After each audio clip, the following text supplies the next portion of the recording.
Alright, here goes part 2, or section 2 of my part 8 movie collection update. Here, up first here we have Ghostbusters 1 and 2, right here, the Blu-ray collection. I do have them both on DVD as well.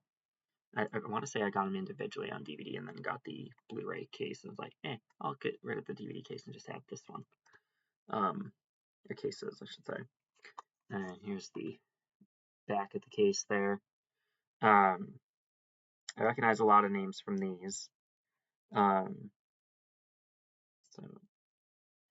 I'll probably read them off the front here because they are at the inside. No, not the inside. I'll read the names off of the front here. I recognize Bill Murray's name, Dan Aykroyd, Sigourney Weaver, Harold Ramis, Ernie Hudson, and Rick Moranis. I recognize all of those names because I've seen all of them in other things as well. Bill Murray has even been in the MCU. He was in Ant-Man 3 briefly, more like a cameo role, sort of. But that was cool to see him in that. Yeah. Next up, we have the Ghostbusters Answer the Call. This is the female-led version. I've seen the theatrical cut, not the extended one, I don't think. He got certified fresh on Rotten Tomatoes. That's funny to see. And I recognize quite a few of these names on here as well. We got Melissa McCarthy, Kristen Wiig, and Chris Hemsworth. Those are the names that I recognize. At least from the little blurb here. The rest, I think Dan Aykroyd and Bill Murray both have cameos in this, and so does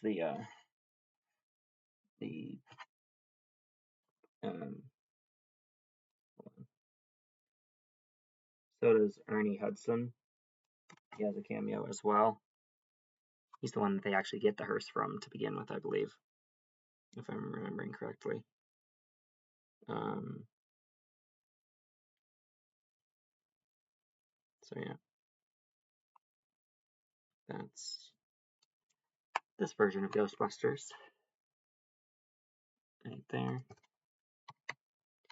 I have a standalone DVD case for Ghostbusters Afterlife, and I think it looks pretty cool. I want to keep the case itself. I have a 2-movie Blu-ray collection for this and Frozen Empire, but this adds Paul Rudd to the mix, and same with Finn Wolfhard and McKenna Grace.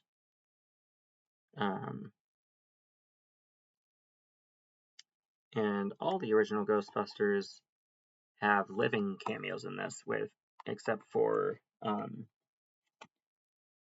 Harold Ramis, because he passed away in real life and his character passed away, but his ghost shows up as a CG model, or a CG ghost,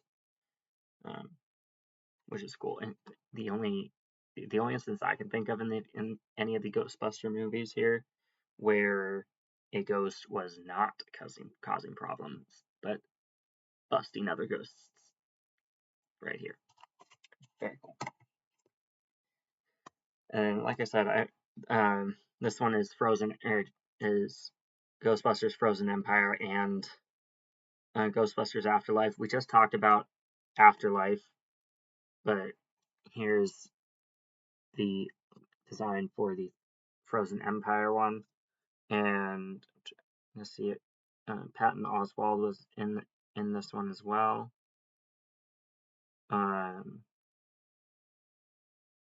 Yeah. I'll read the blurb for Frozen Empire. I guess it's really short. The Spengler family teams up with the original Ghostbusters to save the world from a second ice age. That's the little blurb. Short and sweet and straight to the point, because that's basically exactly what happens in here. So, yeah. Ghostbusters Frozen Empire is really, really good. I think that these 4 are the best of the Ghostbuster movies. I don't personally have a problem with the 2016 version. I think it's kind of quirky and fun in its own way. But yeah. Next up, we have another one of those 10 movie horror bundles. This one is called Disorderly Conduct 10 Thriller Movies. And here's those. I almost dropped it. The titles listed on the back here are I'll give the name and rating information if it has any for these. This particular bundle came out in 2015, but that doesn't necessarily mean that all the titles included are from 2015. They were just compiled into this particular case at that point. And the titles are Trist, which is this one up here, which clearly states is rated R, and that's the only one that seems to have a clear rating. Yeah, the rest just have like content, like expect to see these types of things listed without an actual rating associated with it. Second one up is Affairs, which I think, yeah, so we're going in this order and this order. It looks like, yeah. Next up is Endless Summer, this third one up top. Then Deceptions of Love is the fourth one on the top row, right over here.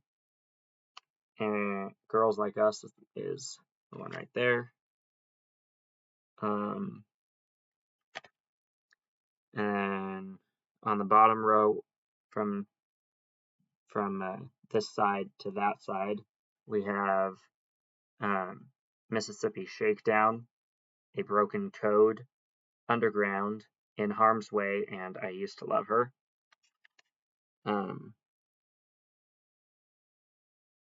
All of these sound pretty cool.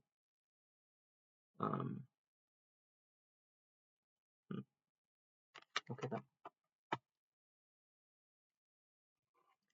Next up, we have a 15 movie horror pack, which I think this is one of the first ones that I got.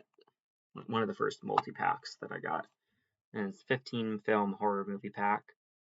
So here's what those look like, and the back of the case just lists the titles. There are a few that list the titles like this on the back. We'll get to 2 more of them in another stack. Probably the next one that I have off to the side here, but that'll be in a separate video from this one. I'm trying to make kind of shorter videos to be a little bit more digestible and easier on my voice. But anyway,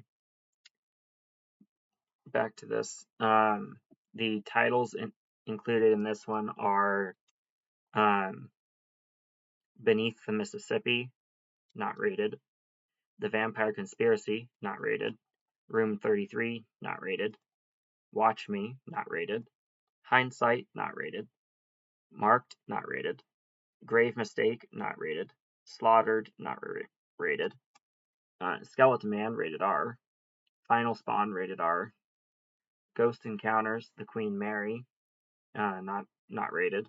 Witchcraft 13, and that one's actually part of a franchise. It's the 13th installment in a franchise that has at least 15 titles. So I have 12 spaces before this the disc that one's on, and at least two spaces afterwards for the 14th and 15th one.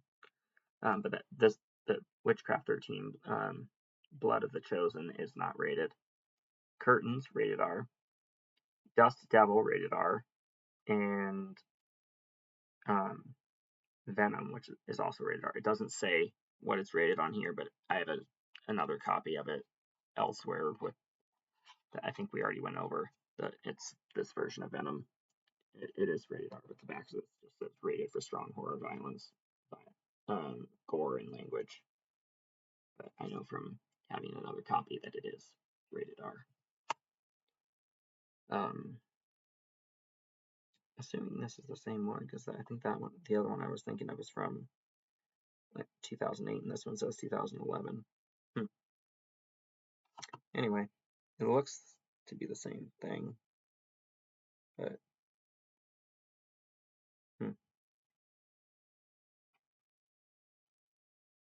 anyway, moving on. Don't want to spend too much time on that for now.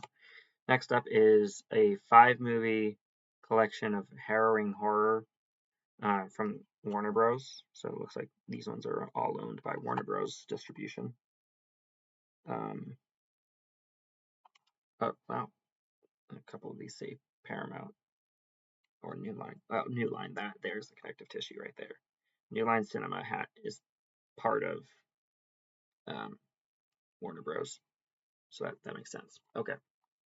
And the titles included here are The Exorcist Director's Cut, Friday the 13th Rebooted, Multiverse, if I've ever heard such a thing. The Texas Chainsaw Massacre, I think that one's the 2003? Oh, wait. Texas Chainsaw.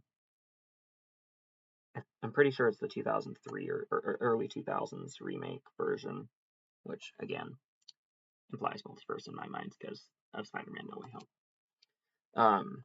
And then we got Stephen King's It. That's the mini-series version that we've already talked about before in another video. And Hidden. This one has Alexander Skarsgård in it. In that same order that I just mentioned, we got Exorcist Director's Cut, rated R, Friday the 13th, 2009, rated R. Oh, it is the 2003 Texas Chainsaw. Stephen King's It, not rated because it was made for TV. It's also the longest entry on this in this case. And then Texas Chainsaw Massacre 2003.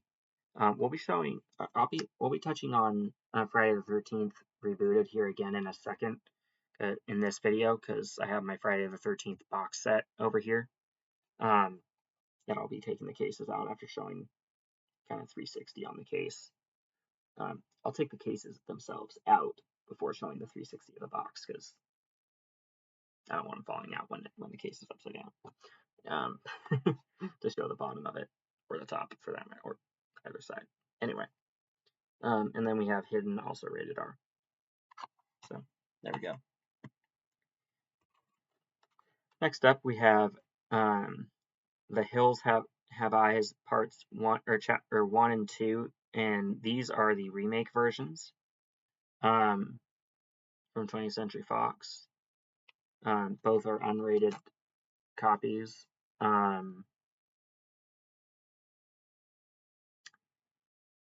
And like I said, I'm pretty sure both of these are the remakes. Although perhaps not.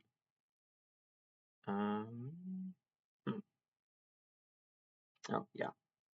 The first one here says 2006. I think the original was in the 80s. And then, or came out in the 80s.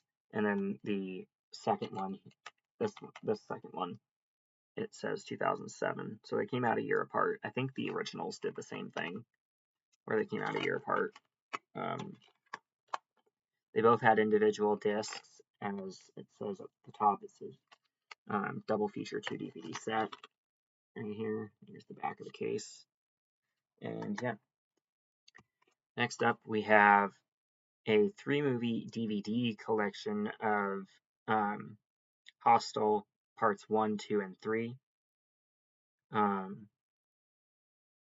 have all 3 of them on DVD, but I have, you'll see in a second, I have Blu-rays for the first 2, which had 1 disc or 1 DVD for both of them and 1 Blu-ray for both of them. So there were 2 discs involved, but it was, they were double feature discs, that's what I'm trying to say. As far as the cast is concerned, I don't seem to recognize any of these names on the first one. Don't recognize any of the names on the third one, or the second one either. nor the third, I don't think. Let's see.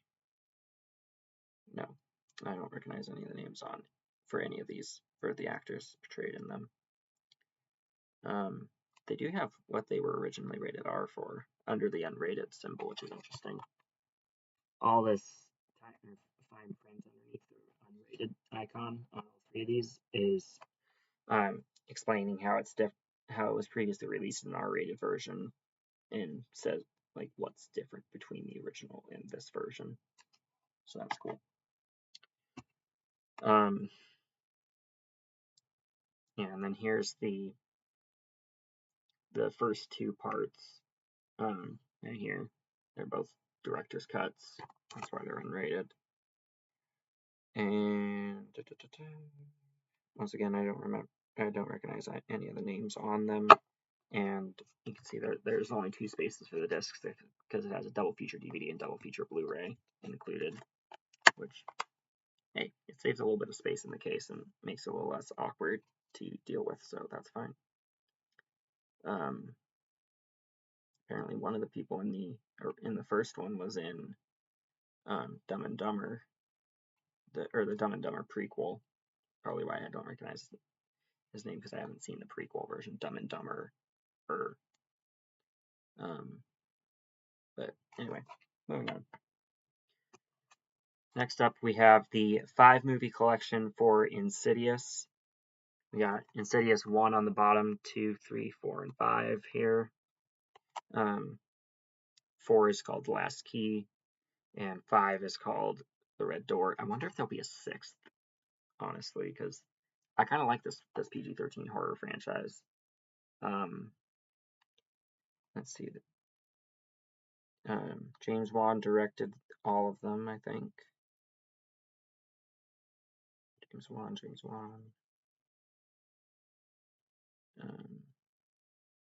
Maybe not the third one. But did he direct the third one? Or the fourth one?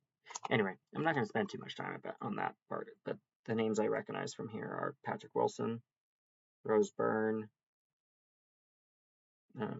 for the first one, just those two.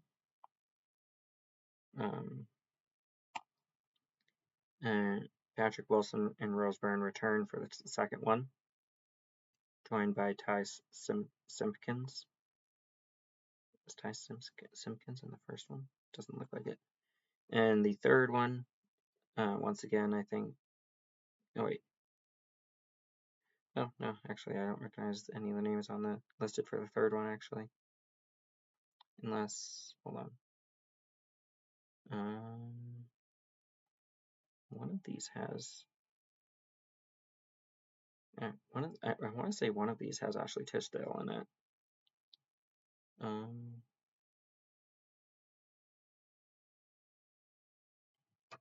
not seeing her name on any of these.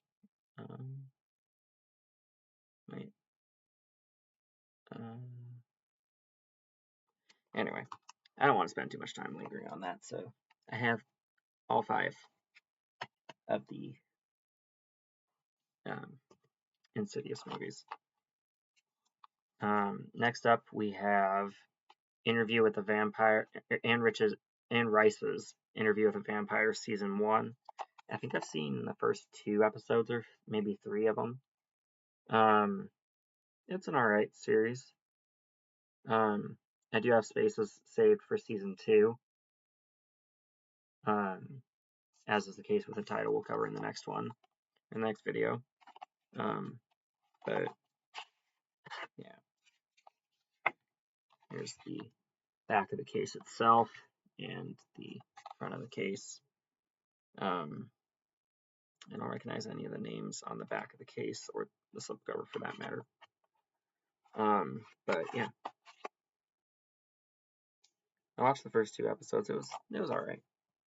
It wasn't up to snuff with things like Agents of S.H.I.E.L.D. or anything like that. Up next we have I Spit on Your Grave, the original from 1978, director's cut, as well as the first remake. I say the first remake because the remake got 3 sequels. But here's the first 2 here. right here. And cast. Camille Keaton is in the first one. I don't recognize any of the other names though from the first one, or from the original, I should say. And then from the first remake version, we have Rodney Eastman from Nightmare on Elm Street 3 and 4, Chad Lindberg from Supernatural, Tracy Walter from Silence of the Lambs, and Andrew Howard from Transformers 2 Revenge of the Fallen in here.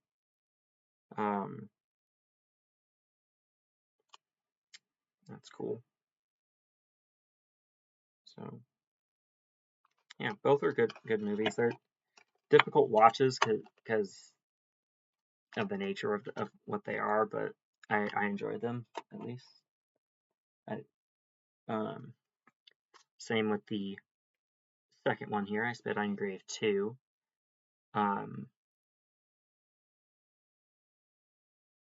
So yeah, this one I don't recognize any of the names on the back of this one, but also fairly hard, fairly difficult watch because it's heavy subject matter. But I enjoy the movies though. So much that I want to dual format all 5 of them. Okay. Next up, I'm gonna take this all out.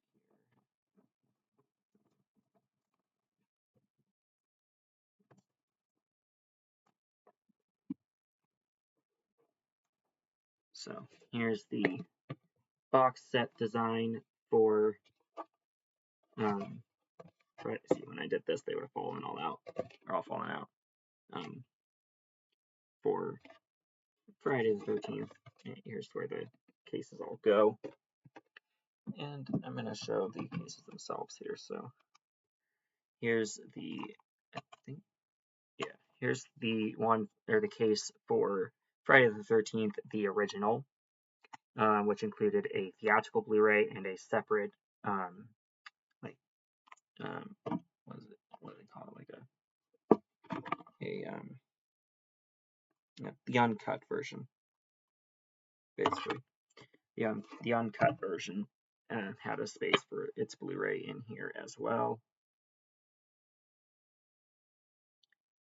And it looks as though that the advertisements on these are reversible. So here's what I imagined probably the original cover art looked like, maybe. And then, yeah, that's cool. Kevin Bacon is in this one as well as Betsy Palmer. She plays Mrs. Voorhees. I don't recognize any of the other names listed on the back there. Or, well, not in the back, that's on the inside. It's also on the back, but because it's reversible. But anyway, yeah. Here we go. Here's the case for the first one. Back in its position. Here's the case for the second one. This one just had the one disc for the second movie, the Blu-ray. And here's the alternate case cover art for that.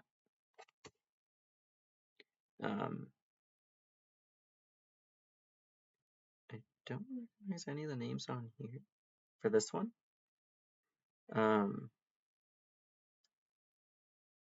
It doesn't say featuring so and so as Jason, which I thought it would. But anywho, I'm not going to give super in-depth thoughts on these because I ranked these fairly recently. Same with the Nightmare on Elm Street stuff in the next video. But here's Friday the 13th Part 3, front and back, and alternate cover art. I guess it was initially released in 3D, so it has some weird like 3D effects that you could have it.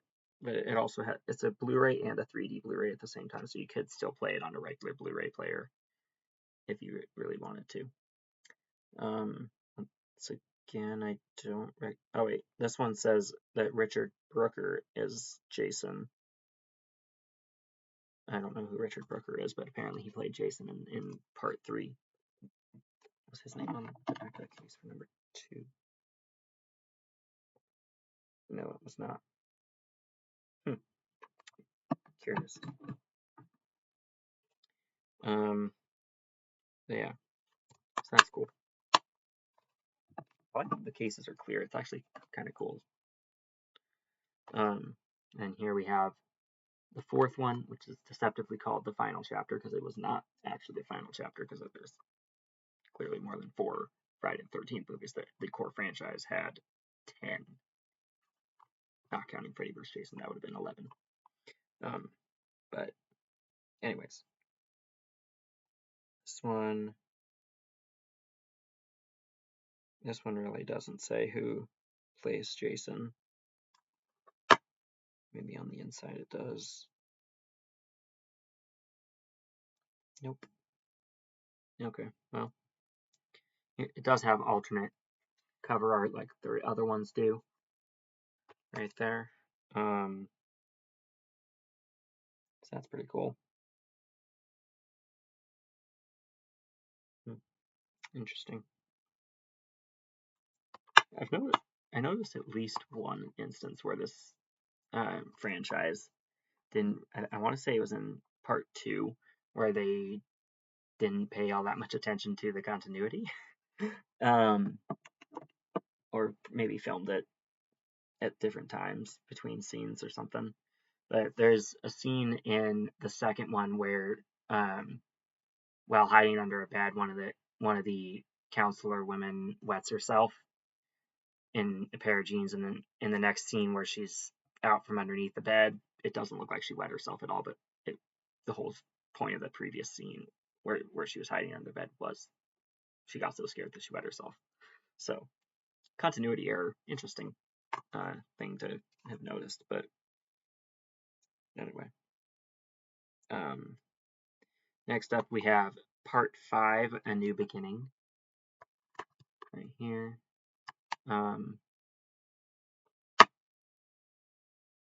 If Jason still haunts you, you're not alone. Friday the 13th, part 5. Alternate cover art right here. Yeah, reversible cover art. I think someone else impersonates Jason in this one because part 6 is called Jason Lives.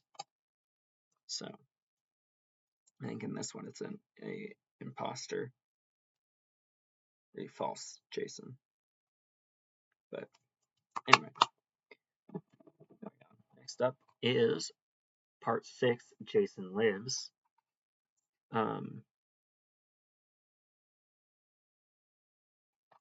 Here we go.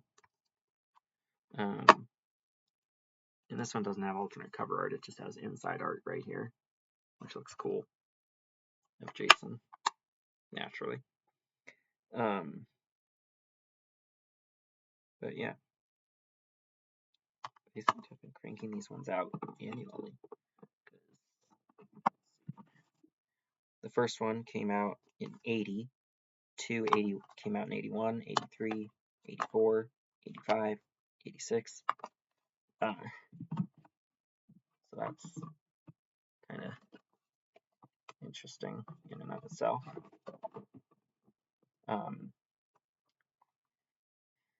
And then part 7, The New Blood, came out in 88 instead of 87, which is interesting, which is odd. They broke the pattern. Why'd they break the pattern? I don't know. But here's part 7, The New Blood. Let's see here. Yeah, like I said, it came out in 1988. This version. Does this have a reversible inside? No, it just has an image on the inside, which is super cool right there. I would not want to be on the inside of that window, to be quite honest. Or the outside, for that matter. And then we also have Part 8, Jason Takes a Boat to Manhattan, as the title should read, but as it is, it says Jason Takes Manhattan, an inaccurate title. But yeah. Anyways, I've gone on about that before. Then we had this one came out in 1989, so it is a year after New Blood, and there's the inside there. Yeah. Next up, we have Friday the 13th 9. The Jason Goes to Hell, the final Friday, right here. This is another one that had 2 discs, one for the rated and one for the unrated versions, and it has reversible.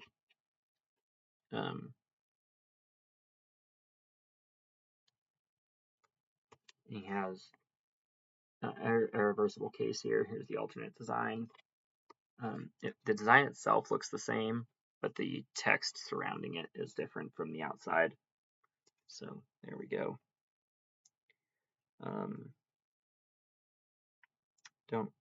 I don't recognize any of the names listed here for this one.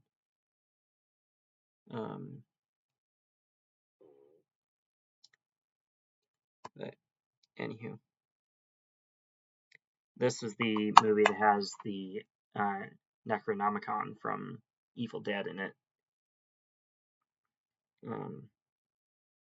to imply that it's in the same franchise or the same universe as the Evil Dead, which honestly makes a lot of sense because, like the Deadites, Jason is extremely hard to kill, and make it so he stays that way. Next up, we have Jason X. Cheesy fun. What can I say? It's set in the year 2445 or 2455, out in space.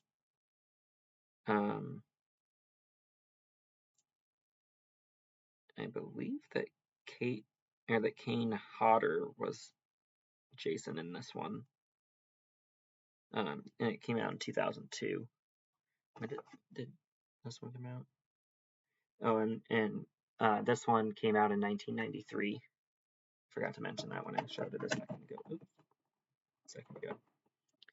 And Jason X here came out in 2002. Keep almost dropping these things. Good grief. Yeah, I think this one it does. It has alternate cover art on the inside. Right there. For comparison, here's the outside and the inside. Evil gets an upgrade. I guess it's kind of the same. Oh wait, no. This side is different than this side, but the front is the same on both sides. Okay. Next up, we have 2003's Freddy vs. Jason. This one has Robert Englund as Freddy Krueger, as he is in the Nightmare on Elm Street franchise, being iconic and everything. Doesn't seem to give an indication as to who plays Jason here. Here's the back of the case there, and the inside. Oh, it looks like Jason. On the inside, it gives an indication who Jason is. Ken Kirzinger.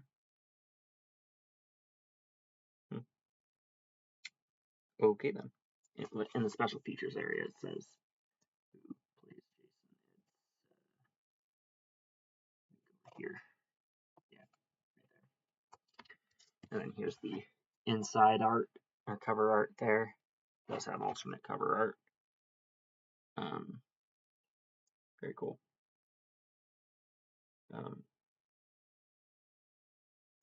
There's also one of the people in this one was also in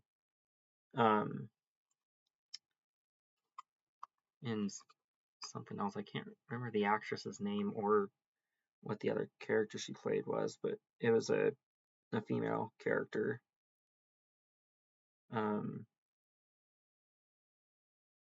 But whenever I rewatch it, I'll be like, oh yeah, that's that person from this other thing. Next up, we have Friday the 13th Rebooted. We already talked about this one previously in this video, so I'll just show the case itself for it. One thing I will point out is that only on my Blu-ray version here does it have the theatrical cut. I have 2 copies of the, they call it the killer cut still, but it is the extended cut only, and this one has the theatrical cut. And it does have alternate artwork inside. It's different from the outside here. This one has Jared Padalecki from Supernatural, as well as Danielle Panabaker from the Arrowverse, more specifically Flash. This came out in 2009. The difference in runtime between the theatrical and the extended cut, and how I know that my DVD is just the extended cut, is 97 minutes theatrically and 106 minutes with the extended cut. My DVD just says 106 minutes. That's how I know it's just the extended version. And then last but not least for this collection, we have the bonus material case right here. With that scene from the original movie inside. And then they have a little booklet thing included as well. It has a bunch of stuff inside.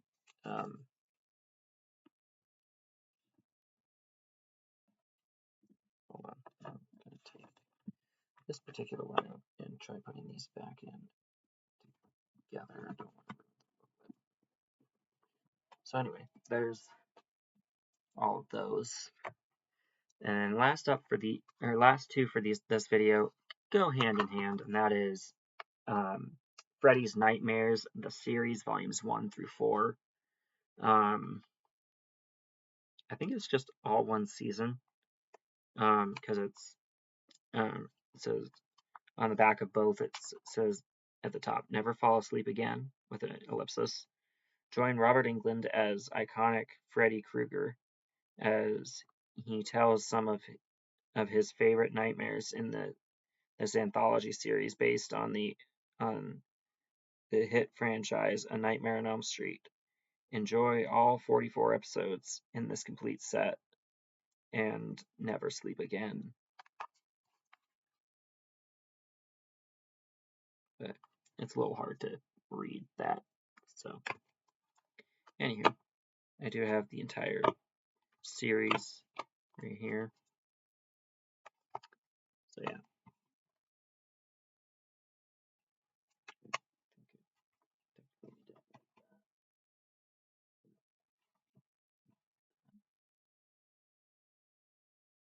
Anyway, that's it for this video. I'll be back in just a second with the next one. I'm just going to go ahead and upload this one, and then we'll start with these titles in just a moment. But I'm going to upload this one first. So if you enjoyed this video, don't forget to like, comment, and subscribe if you haven't already. And I'll catch you guys in the next video. Take care.